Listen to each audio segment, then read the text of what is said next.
miaka yao 15, ANSAF ni watu ambao wana advocate, wanaikumbusha serikali, wanaishauri serikali hususan kwenye sera, kwenye mambo ya kibajeti, kwenda kufuatilia je, mipango inawekwa na serikali ambayo inashushwa huku chini inatendeka.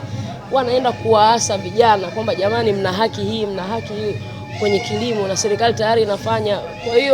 Kwa hiyo mchango wao ni mkubwa sana, kwa sababu kuna kilimo nje ya shamba na kilimo ndani ya shamba. Kwa hiyo kwa miaka hii 15 wamekuwa nje ya shamba kwenda kuhakikisha yale mazingira wezeshi ya kilimo hususan kwa vijana na kina mama kupitia mipango ya serikali inaenda vizuri. Na ndio maana nimewashauri sasa, muda mrefu tulikuwa tunaona serikali haitengi budget, sasa inatenga.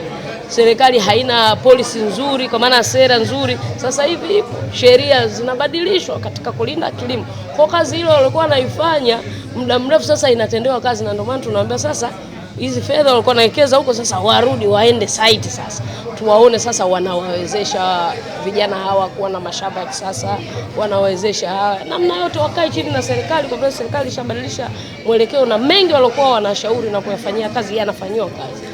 Kwa hiyo ni ANSAF ni key player ambaye ameisaidia sana serikali katika kukuza kilimo.